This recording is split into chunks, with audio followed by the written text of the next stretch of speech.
Yeah, my title is Mentoring STEM Students in a Pre-College Program. If you go back to Webster's dictionary and choose what is the mentoring, it clearly defines that it is an advice to young person. Young means not the age here, the maturity. This is an example of a good mentoring and a bad mentoring. Look at that, those two slides on the right side. One of the aquatic mammal is teaching another mammal. That's a wrong mentoring. This is also a wrong mentoring. But look at here. If you give me a fish and I eat for a day, teach me to fish and I eat for lifetime. That is the best mentoring. In ancient India, we had an outstanding mentoring system called Gurukulam. If you go back to mythological mentoring, Dronacharya was an excellent and outstanding mentor. But unfortunately, the theme is a single person covering multiple areas of science and technology and teaching the students. And therefore, the deficiency of this particular program is that he can do a favoritism to one person and then do a non-favoritism to another person. So that suffers indeed. But if you look at mentoring, parents are the best mentors. Look at this example, the world's youngest doctor at the age of 17. In the United States, it takes 26 years to finish an MD program. But this boy, Ambati Balamurali Krishna, is currently a professor of ophthalmology at the University of Utah, and he could do an outstanding work. That is because his young mind was nurtured by the parents. So nurturing young minds is an extremely important one. And for example, in undergraduate level, we have a STEM program, science. It is not the STEM cells, it is science, technology, engineering, and math. So we also have in the high schools in the United States, just like what Dr. Mukhopadhyay mentioned, there is a gifted and talented, we call it GT, Excel, and advanced placements. These programs will let the young students to go and take some extra credits so that they can get the credits in the college hours. But the problem there is that a student can take some tests all right, but he can only get a few things, but most of the courses are taught by the high school teachers. So the deficiency is that a student who is bright cannot get exposed to the professor at the university. And thus, in 1987, the Texas recognized this kind of a deficiency and established a program called Texas Academy of Mathematics and Science. We call it TAMS. In this program, it is an early college admission for a high schooler. High school goes 12 years in the United States.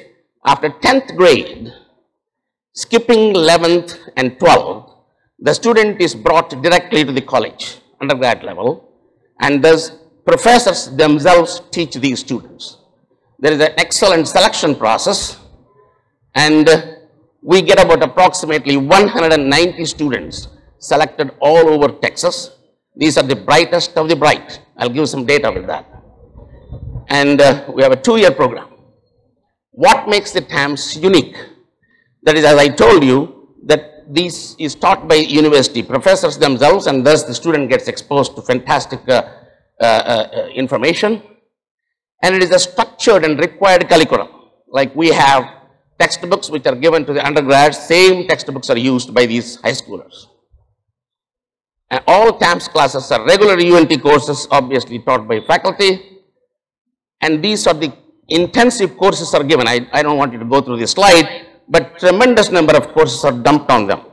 So in 2 years, for example, to finish an undergrad program, it requires 120 credit hours. Whereas these students in 2 years, they are encouraged to take 72 hours of the credit program. Therefore, when they go and apply to other universities like MIT or Harvard, they get a 2-year credit, and therefore they can finish undergrad in 2 more years at Harvard or MIT. what services. For example, there is one more issue. These are young children, maybe 16 years or 15 years. They come to the classroom. The classroom begins at 8 o'clock in the morning. So in fact, the university provides additional person. If a student falls asleep, this gentleman will go and wake them up. This is the service provided by the university. Okay? And also, they have got conflict resolution and all those things. And we have counselors, tutoring, math and writing labs, college advising, and all those things are provided to these individuals. So, interestingly, these students will also conduct research. They are coming to the research laboratories and they perform the research at the level of the same PhD or postdoctoral candidate. That's what the beauty with these students. And in fact, in my own laboratory, I'm only giving you 3 times students who have done outstanding work. For example, one of them knocked down one of the genes and showed that that particular gene is involved in filopodia formation. Another one knocked out a different gene called HOX11, which will induce the number of platelets on thrombocyte production. That's done by a high school student. And recently, they are doing even cutting edge technology of CRISPR-Cas9 knockouts. But this is done by a high school student. In fact, they knock out factor 8, which is nothing but Victoria factor, we call it. And that is the hemophilia factor. So sometimes mentoring could be like this. So you see torturing, but I see mentoring. So the students can feel that they are tortured, but I see mentoring. So they also participate in several outstanding competitive programs like Siemens competition. See, from only these 300 students, we have several of those who went to semifinals. That suggests that this program is outstanding and excellent. Character building, we also guide them. Service-oriented programs are there in the university. So where did these class go? Obviously, 35 of the one class went to UT Austin. Several of them went to that, but 64 of them went to out-of-state universities such as Berkeley, Harvard, MIT, Columbia, Cornell, etc. And in fact, I want to tell you, one of my students went to Harvard Medical School and won the gold medal out of the Harvard. So that tells that the program is excellent. Eligibility, obviously, I told you, I'm not going to go into these details.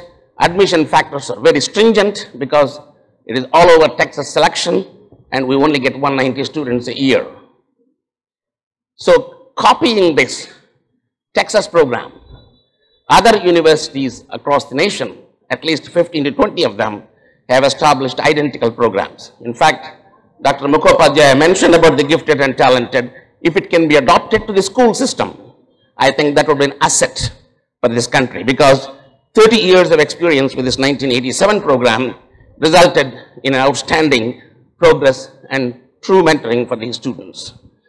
So, if your mentors only tell that you are awesome and outstanding, it is time for you to find other mentors. I think with that, I'll conclude. Thank you very much.